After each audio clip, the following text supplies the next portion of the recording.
Good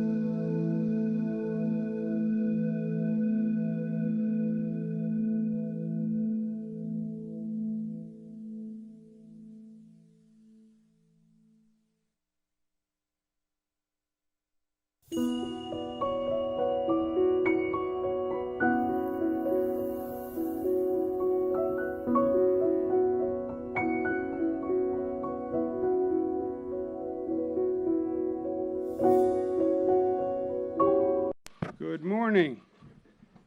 It's my pleasure to be back in Brooklyn this morning. It's my pleasure to be with Eric Adams, who is going to be the next mayor of the city of New York. And I am very, very excited about that. I want to thank Reverend Cohall and the Lenox Road Baptist Church for their hospitality today. We're going to be having a meeting later on here with community leaders. Congratulations to Reverend Cohall, 25 years serving as pastor. It's my first chance to formally congratulate Eric Adams on his election victory. I am very excited about it on a personal level. As a Queens boy, born and bred, Eric Adams is a Brooklyn boy, but he's got a little Queens in him too, you can tell. I worked with Eric when he was in the Senate, and he is going to be extraordinary. I believe that. We did a lot of good things together. He showed real leadership. He showed the ability to get things done. He took on difficult issues, and we developed a true mutual respect and friendship. On a professional level, I believe that Eric and I come from the same political philosophy. We are progressive Democrats, and we have the same definition of what it means to be a progressive Democrat. You know, progressive Democrat is not a new term. Everybody now has their own definition of what it means to be progressive. It's not a word that just entered the lexicon. Franklin Delano Roosevelt ran as the progressive Democrat. It has a tradition, and it has a meaning. And what it means to be a progressive is a government and a leader who actually makes progress for people. You can't be a progressive without that word progress. That is the key to it. Not talking about progress, not proposing progress, not theoretical progress, not progress in an academic sense, but actual progress for real people who have real problems and need government to provide real results. That's what we believe. And we are united in that. And we are at a critical moment in New York City where we need progressive government, but we need progressive government that works and delivers and is competent and makes change on the ground because we have real problems. We're going to talk today about gun violence. We have more people dying of gun violence than COVID. 77% of the victims of gun violence, black and brown. 77%. It is a major civil rights issue. And we have to get to the young people, target youth group 18 to 24. And it's not enough to say, no, don't do drugs, don't join a gang. There has to be an alternative. There has to be hope. And we're going to be working with the community today. The state is going to be announcing 4,000 summer jobs and full-time jobs with training for youth in New York City. So there is an alternative for them. Homelessness is a major problem. And I mean, think about this. 50 years ago, we discovered the horrendous situations in mental health hospitals, and we went through deinstitutionalization. We wouldn't subject people to mental health hospitals that didn't treat them well. Deinstitutionalization. Where are we 50 years later? Now we're saying people can sleep on a park bench or a subway car.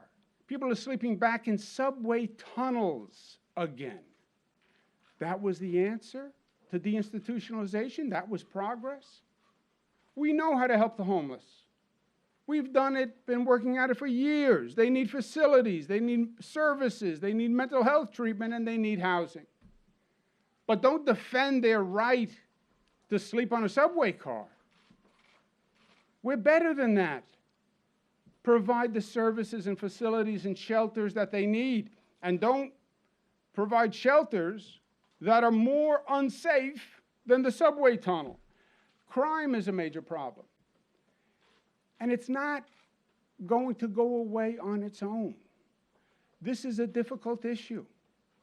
We have to reform and repair the police relationship with the community. The George Floyd homicide flashpoint put an exclamation point all across the nation in this situation. We have to reform policing and community relations. The answer is not abolish the police. You abolish the police, who do you help? You abolish the police, only rich people have police. They'll still have their gated communities, they'll have a doorman, they'll have a driver, they'll hire an ex-NYPD officer to provide their security. But you need trust and respect restored between the police and the community. And all of this happens at a critical moment for New York City. We are in a post-COVID transition, a post-COVID transformation. And what we do in this moment decides the future of the city of New York.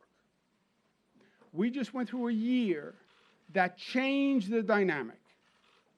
You're not going to put Zoom back in the box. That doesn't go away. People moved out of the city, businesses moved out of the city. They're in the Hamptons, they're in the Hudson Valley, they're in Florida, they're in Aspen. Do they come back? Will they come back?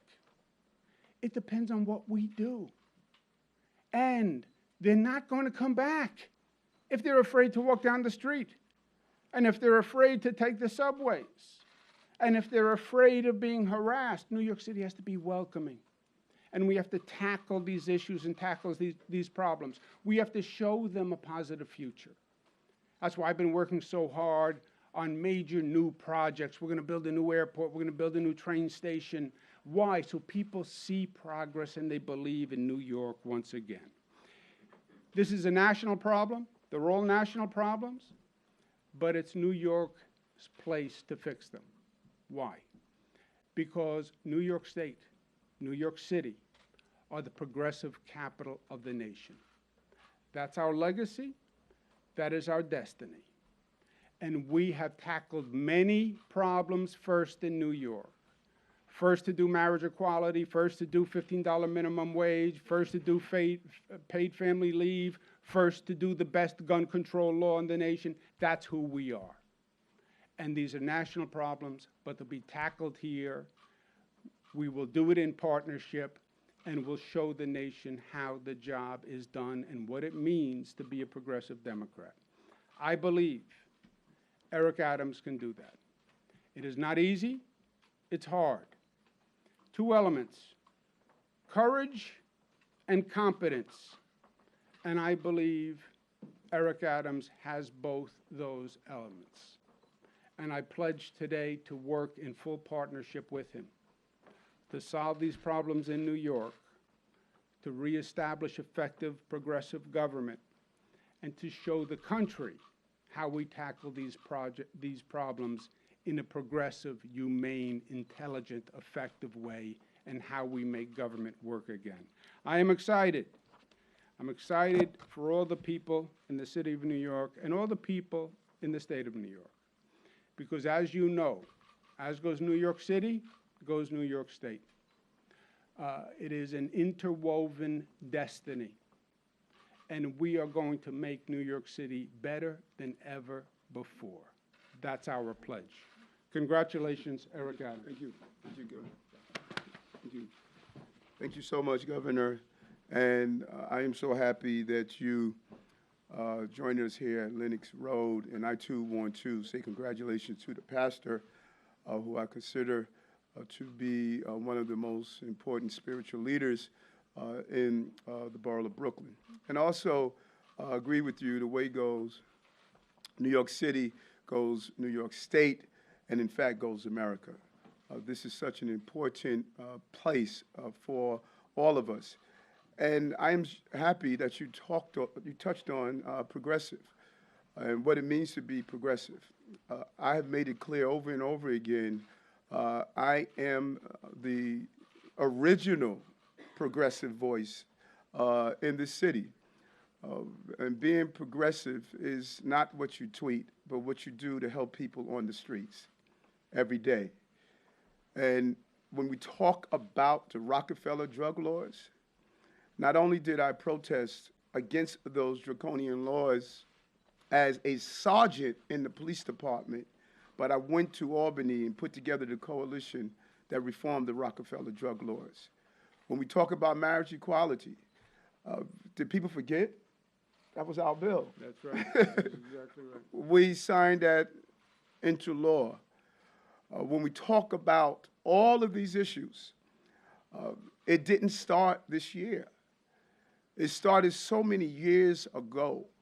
Police reform, ending stop and frisk, testifying in federal court to do so, equality in our classrooms. All of these issues that we look at, we've allowed the term being progressive to be hijacked by those who do not have a track record of putting in place real progressive changes. And I am not going to surrender my progressive credentials. Being progressive is not just closing Rikers Island. It's closing the pipeline that feeds Rikers Island. Being progressive is not merely stating that you're going to have a hospital in communities open. It is ensuring that people could have the right health care so they don't have to depend on dialysis centers and hospitals.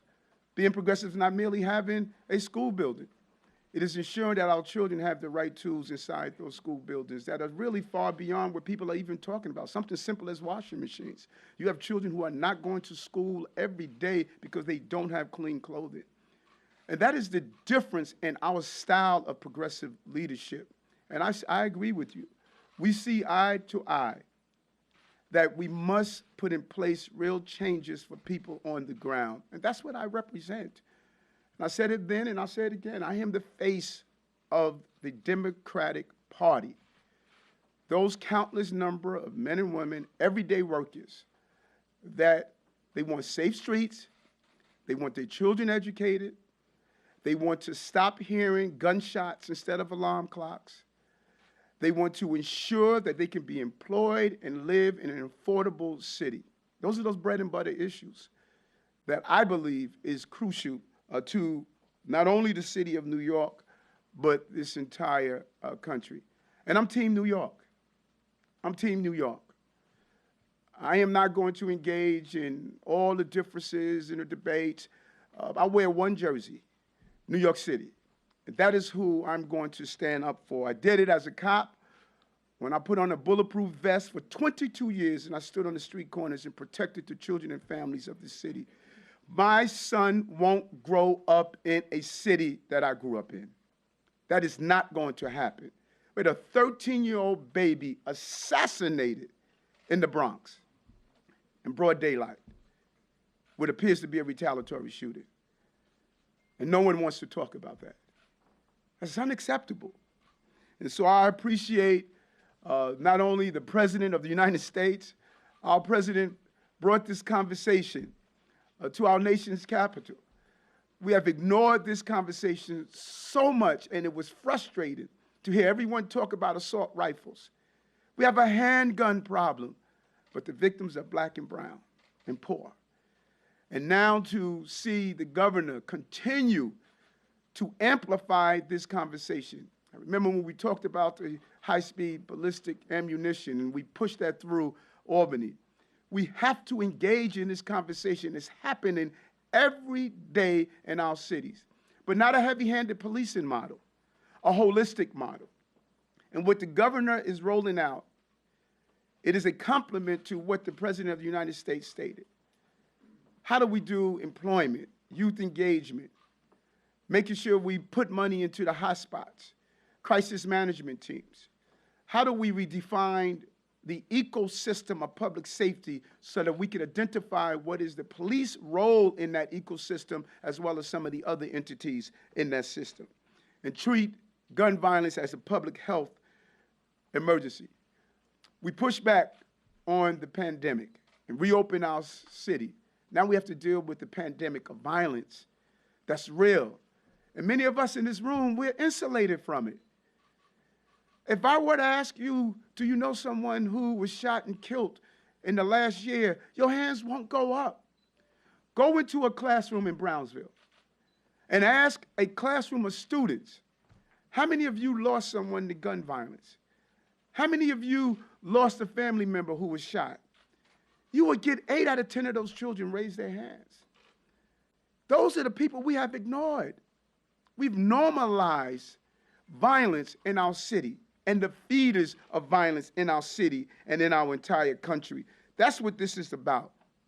And so I'm encouraged with the police department has done with the gun suppression unit, the number of arrests.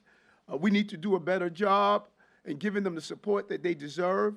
I'm encouraged with the money. This is real money that we're putting into this problem.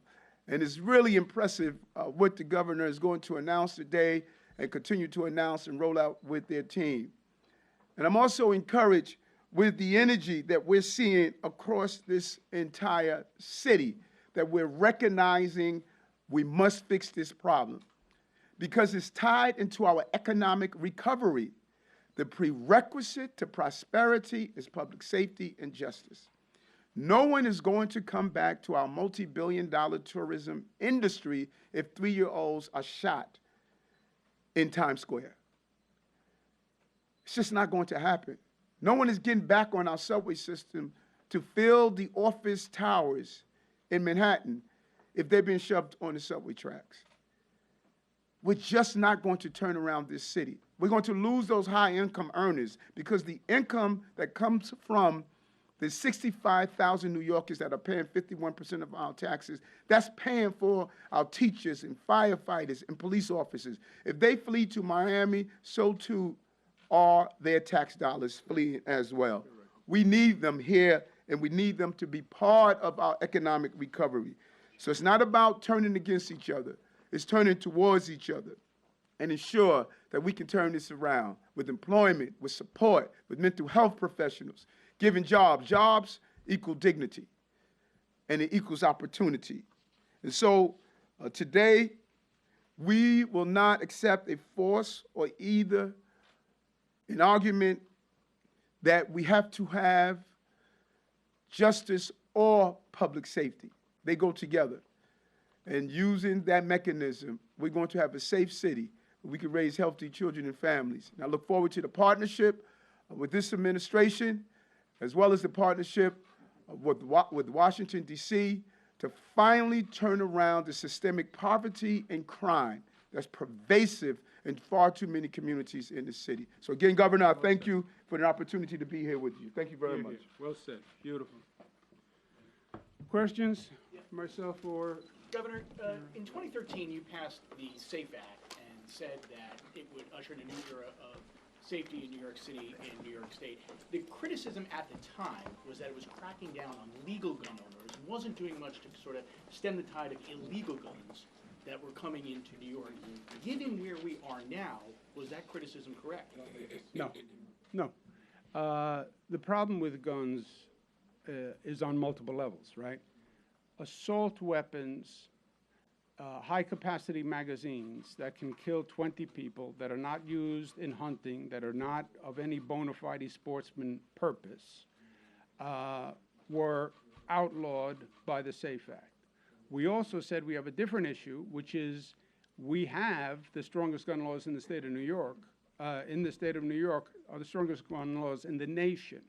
We have a major illegal gun problem where guns are coming in from out of state. 74% of the guns used in crimes are coming from out of state. Part of this initiative, we announced a new state police task force to do border control and work with the regional states to stop that. But the SAFE Act worked. The senator is exactly right. It was very hard to pass. We were the first ones to pass it. We took a lot of political heat and political damage for doing that. It was controversial, but it was right. It was right. And it saved lives. I don't want to jinx us, but you look at the number of mass casualty shootings in New York State versus the rest of the country, especially those done with assault weapons. New York is way at the bottom of the list. We saved lives. So the 13-year-old that you just mentioned in the Bronx who was killed, I'd like to ask you and the governor about that. A Bronx cop told us, related to not only that killing, but you mentioned the cycle of retaliation among the gang killings. It was 3 Bronx teens within 5 days. The cop told us, quote, "Everyone is walking around with a gun because they're more afraid of getting shot than getting arrested. They're being sent to family court instead of being prosecuted as adults." Do you have any concern about this being an unintended consequence of raise the age legislation? And first of all, I agree with the first part of that officer's assessment that there is a lack of fear of being caught with a gun, which is very dangerous. And we need to connect the dots. I believe the state lawmakers had a good intention with raise the age, but if you don't give those young people who are carrying a gun the real services they need and identify these troubled young people beforehand, we must have a intervention and prevention. I've stated this over and over again. Intervention is right now. We have to go after the guns on the street. But we have to have the prevention plan that's in place. I remember as a lieutenant, a young 11-year-old was in the precinct with his 3rd robbery carrying a gun. And I talked to that young person when he was in the juvenile room to learn that he was raising himself. His mother was on crack. His dad was incarcerated. And he was actually raising himself. He was out of school for a whole year. And there was no indicator. No one notified anyone that this baby was out of school. So when that child gets that gun and commits that crime, there was already a crime that took place in every agency in the city that was supposed to identify and protect him. I guarantee you, if you do an analysis of those young people who committed those shootings, I bet you they have learning disabilities. I bet you they have proficiency issues. I bet you they have some issues at home. We are failing and betraying these children. The real crime is what we're doing to them as well as what's happening in the street. So yes, we need to look at all of these new laws that are taking place and don't have unintended consequences based on how we enact them. You mentioned that you were asked if you would accept the governor's endorsement. You did not raise your hand during one of the mayoral debates. You said in the past that if powerful men prey on women, action should be taken against them. What's changed in your opinion about the governor in those few months? Well, first of all, I didn't get an endorsement today. The governor said that he would work with me, and I'm sure he would have worked with any mayor that is in office. I think an investigation is taking place. Let the investigation go to its outcome. I mean, that's the system of justice that I protected in the city and will continue to do so. And the system of investigation will determine the outcome of that. Governor, 2 quick questions. First, why are you optimistic that your relationship with Eric Adams will be markedly different from the one that you've had with Mayor de Blasio? Is that a function of personality, of ideology, or something else? And secondly, the AP has reported that there's a significant discrepancy between your government's count and the federal government's count of COVID deaths. So how do you explain that discrepancy and why publicizing the tally? Yeah, first, I know Mayor de Blasio, obviously. I know Eric Adams, and I can tell you that I think Eric Adams and I are going to work very well together. I believe he believes the same philosophy of government, which it's not what you say. It's not about the politics. It's about the performance. It's about making a difference in people's lives. When you are an executive, as opposed to a legislator, as opposed to an advocate, you are charged with accomplishing things. I either build an airport or I don't. I build a bridge or I don't. I pass a budget or I don't. We either get our hands around gun violence or we don't. We either get the crime rate down or we don't. We either say to the people in this region, New York City is safe, come back, move back, bring your business, open up, take the subway, it's safe, or we don't. It's binary. And Eric Adams gets that. He gets that. He has a progressive. There's nothing theoretical about being a progressive. You're there to make change for people. And that is what Eric believes. That's what I believe. You're only as good as what you accomplish. It's not about what you say. Have you improved the lives of New Yorkers who need help? Yes or no? Well, I tried. I thought about it. I have a proposal. I did a press release. I did a long paper. I gave a speech on how it could be done. Did you do it? Did you accomplish it? Or did you not? That's what it means to be a New York progressive. Help me. Did you help me or did you not help me? And look at the state of affairs. Look at the problems. Look at gun violence. Look at homelessness. Look at crime. Look at the number of people who don't have confidence in this city, who are saying, I'm not ready to come back. I'm afraid to take the subways. I'm afraid to walk down the streets. You say, go to the restaurant. I'm afraid that I may be assaulted by a mentally ill homeless person. That is the agenda to target. As far as the COVID reporting, we have always reported lab-tested COVID results. That's what our reporting has always been. CDC asks for additional information on, I forget their terminology, possible or presumed or COVID deaths, which we report to them and then they report. There were a couple of incidents involving these dirt bikes. Some shots were fired in Times Square, also in the Bronx. Those of us who live on the Upper West Side see this every single night. And it's not as serious, no, as a gang killing, but it certainly contributes to the feeling of, I think, lawlessness that a lot of us sense in the city.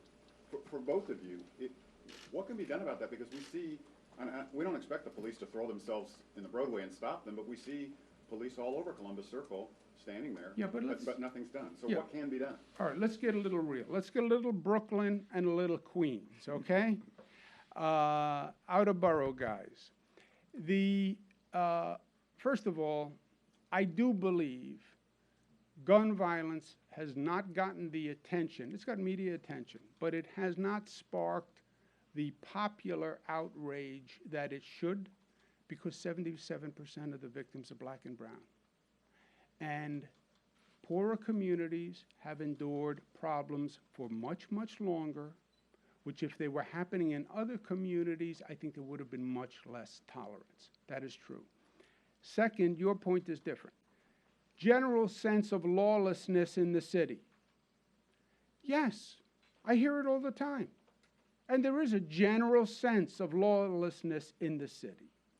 And it comes at a very frightening period of time, because you still have people making decisions about what they're going to do vis-a-vis New York City and what their future is.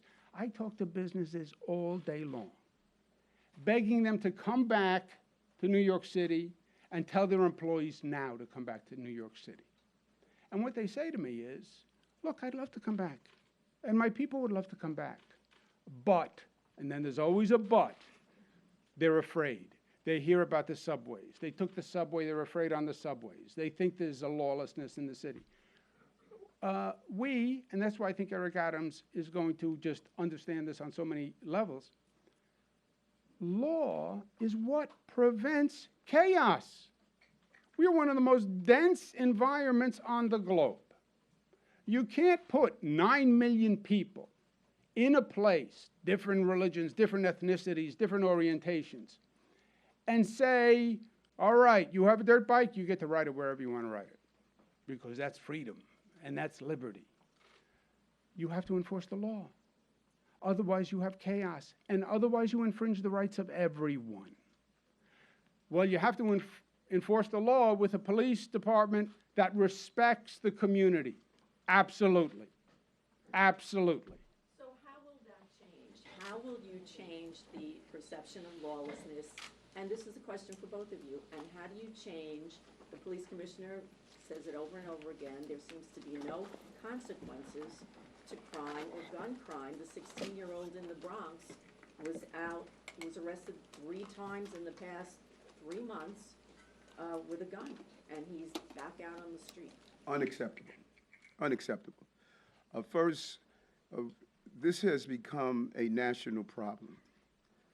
We're watching in San Francisco, their most affluent community is turning into a shanty town. In Portland, you have a city within a city where the police are not allowed to go into. Right here in New York, you're seeing the same thing. Washington Square Park, not only for the people who live around the park, but those who, my son and I walk through the park oftentimes just to talk. Someone sitting next to us injecting themselves with heroin. The police is right there. There's just a sense that we have a city where any and everything goes. And it is impacting how you run a city. I was in Washington Heights with Congressman Espaillat, where the residents of Washington Heights were sharing your concern. The dangerous atmosphere of driving 3-wheelers up and down the sidewalk. So what we first must do is turn the page on policing and community relationships. Rebuild trust between the two. Let our police officers know, I have your back, but you're going to have the backs of the public that you sworn to protect. There's a real divide, and we can't ignore it. It exists. I speak to the officers all the time, and I speak to community groups all the time. And then we're going to enforce the laws in our city. These laws are already on the books. And then partner with the state. Why are we selling 3-wheelers when we know they can't be used on the street? Why aren't we demanding before they purchase that they have insurance? We could put the laws in place. Before you buy it, you must have insurance, and it must be registered already. The majority of these 3-wheelers and illegal bikes, they're not registered, they're not insured. And then we can put a real operation in place to catch those 3-wheelers, confiscate them, put them in storage. And then we must really look at our judges. Our judges are not giving bail on cases where they are allowed to give bails. They're refusing to use the Kendrick law on mental health issues. We have thrown up our hands and we have surrendered our city. It's time for us to ensure our city is for the working class, everyday people who are following the laws and saying that government is going to make sure we protect them as well. So it sounds like you want more people in jail and more people arrested. Is that a fair sum? Right now, I understand you want prevention, but right now, is that what you want? I don't believe anywhere in my dialogue that I stated that at all. And for a person who spent 22 years advocating on not having heavy-handed policing, I'm a little surprised you would say that, because my record speaks for itself. Is having the right approach to public safety. If you steal an apple, you should not be stealing in jail. If you are poor and can't have something to eat and we didn't provide that for you, you should not be sitting in jail. But if you shot a 13-year-old child, assassinated them, you need to go to jail. If you discharged a gun and took the life or endangered innocent people, you need to go to jail. Jail should be for violent criminals, not for people who did not get the opportunities they deserve. That's what I'm saying. I want to be clear on that. I fought to stop heavy-handed policing, and I'm not going to allow that to come back to the city. So what do Let you me, say to the excuse me DAs? 1 second, Juliet, if I can. See, and I say this respectfully, that type of question, the way you posed it, is part of the problem. That's what makes the dialogue oppositional.